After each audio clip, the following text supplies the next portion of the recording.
Aloha.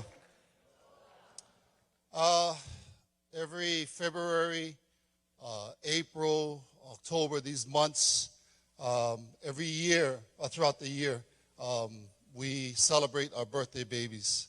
So we have the whole family. We have a very big family. So all the babies that's born in those months, Grandma Millie puts on a feast, and we all gather together in our house, and we celebrate and we honor each other. Well, in April, was it April, right? Our son EJ, who is now 15, he and his younger sister Tia, who is now 13, were wrestling with one another in the living room. We have a pretty big living room, so the whole family is there. Their grandparents, people in our generation, the kids. There's about maybe 20, 25 of us on the inside of the living room and about 10 or 15 on the outside. And everybody's having a good time. And EJ and Tia, they're just playing and having fun, and it's a friendly wrestling. But as I'm watching, I see something fall out from EJ's pocket. And I asked one of our family members, I say, hey, Berta, can you grab that? I want to see what that is, because I've never seen this before. I was just curious. So Berta passes to our cousin Jordan.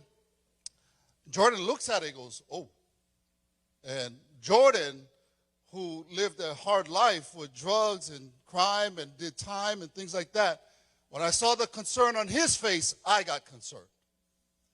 And he said, ooh, you better take a look at this, Ellie. This is happening in front of the whole family now. We just had dinner. And everybody just finished dessert, and it's just time to talk story and hang out. All of a sudden, things are starting to shift. Hey, something's happening right here. So they say, Ellie, I think it's, and they did this gesture. And I was scared that what I would find out was my greatest fear, that this guy is vaping, and he's hiding stuff from us.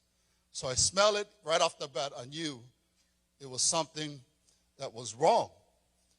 And I said, this is in front of everybody. I said, EJ, I grabbed all of my kids. I said, let's go to our room right now. So we enter into the room, and we're sitting down, and I asking our kids, Becca and I asking our kids, who does this belong to? Our oldest daughter, Taylor, goes, it's not mine, it's that. EJ denies it, it's his. Tia does the same thing. This is going on about for 5 minutes. And so in the meantime, I mean, we're Polynesian. So you know who's outside the door. And, you know, how many of you are Polynesian in there? Raise your hand if you're Polynesian. So what happens when if your parents take you in the room? The party is over. Right? Somebody going to die.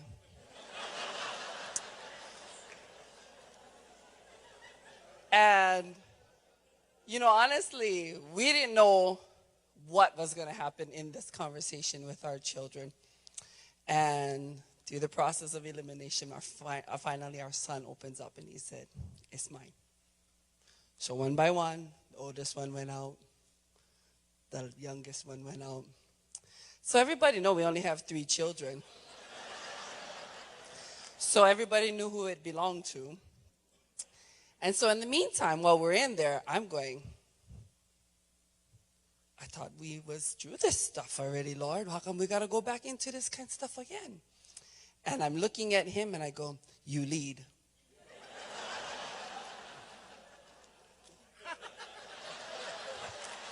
Protect his heart. I was standing on guard.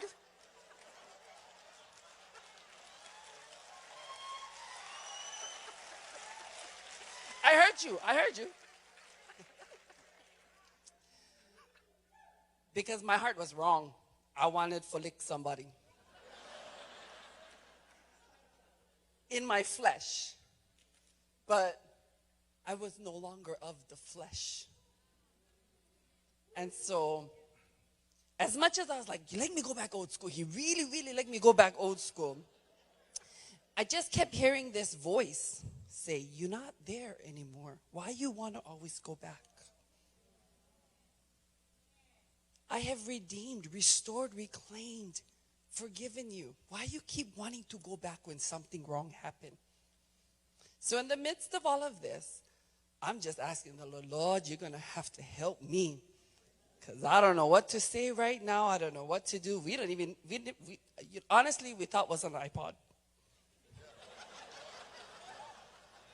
Or is it iPod? Or, AirPod, whatever. Those, we thought was something with music. We didn't know until he went and smell them. Then we was like, oh, shucks. He might have got a little bit high. But we started to talk to our child. And, my husband read Loving Your Kids on Purpose. And as he was filled with the principles of this book, and we put to practice, because many of you probably had heard our testimony of breaking that Sasa stick. And if you know what Sasa means, you know what that means. Some of you, it might have been a broom. It might have been a slipper. But we had a Sasa stick designated to beat our children. Or even just to hold up, to threaten them.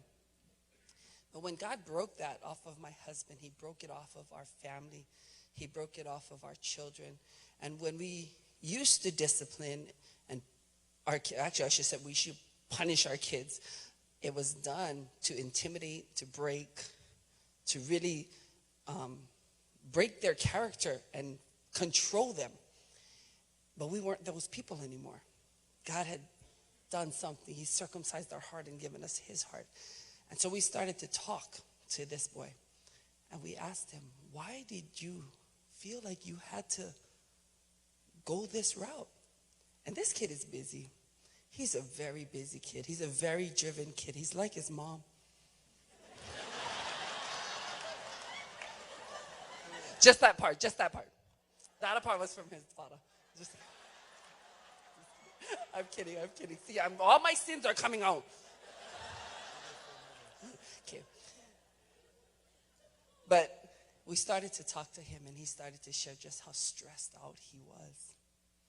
And we talk to our children. We actually spend time with them. We actually tell them, put the phone away, let's talk. We want to have this kind of conversation, heart to heart, face to face. And so he started to share what he was dealing with, what he was going through. And our hearts broke for him. And I couldn't help but cry for him.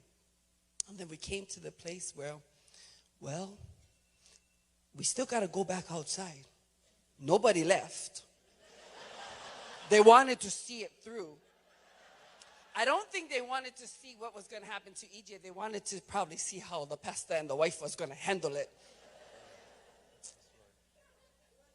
And and we came, we said, you have two choices. You can hide, or you can own it. And you can allow God to use it. And so we stepped out of the room. It was a revelation for him, because once he knew we were good, that we forgave him, that we didn't punish him, that our desire was to reconnect with him and affirm our love towards him. Then he said, now what do I do outside? And so Becca and I shared, hey, you have an opportunity to be open and honest.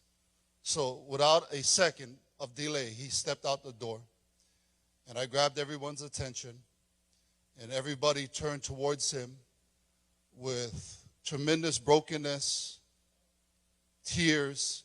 He shared why he did what he did, and then he confessed to the family, and he apologized for the family, and he just shared he was filled with shame, to be honest. He shared that before the family. He shared that, I'm sorry that I let the family down. I'm sorry that I did this to the family, and I really am sad that I made this decision, and that I'm afraid that I was a disappointment to you. So that was his turn. And then I turned to the family, again, his grandparents, all generations, from the oldest to the youngest. And I said to family, if we're going to really be family, EJ has done his part. I give you now the opportunity to share. If anything that you want to say, to affirm it and share from your true heart on how you feel towards EJ, then you have this opportunity to give feedback to him. The first was his grandma. Grandma Millie, tears coming down her face, can barely say the words, EJ, you never will be a disappointment to me. And that, hearing that from his grandma, broke him. Then his uncles spoke to him. The men of our family said, EJ, you're a real man. You are executing courage that I wish I had. So all these different levels of generations of the family started to affirm him, confirm him, and bless him. And there was not a single cell in my spirit, my flesh, to say, I'm going to operate on EJ the way I used to. It never even crossed my mind. The aloha of God not only overwhelmed me, but bubbled from within me. And that's not only for the Kapihe family, you know. That's for all of us. That's for every family. That's for you. That's for your family. In fact, that's for every family of every generation. And it didn't just, the beauty of God is that it didn't just stay contained in our family. I shared with some brothers because I had to share as a father. I had to share with other people that I trust. And then it came, about a month passed by, and I said, EJ, I pulled him into my office, and the Lord said, get EJ's permission and blessing for you to share this incident if he's willing and wanting to. The Holy Spirit led me to do this with him. So I sat down with him like 10 minutes prior to service. I would want to do it ahead of time, but it's one of those things where the Lord just really led it. And I shared the reasons why I think, EJ, this could be an opportunity to be a blessing to other families. Because maybe other families within our church are experiencing the same thing. And EJ said, Dad, if you really believe and if you think that this is going to be a blessing and help other families, then go for it. I share it. And I find out 4 other families experience the same thing in our church. The same thing.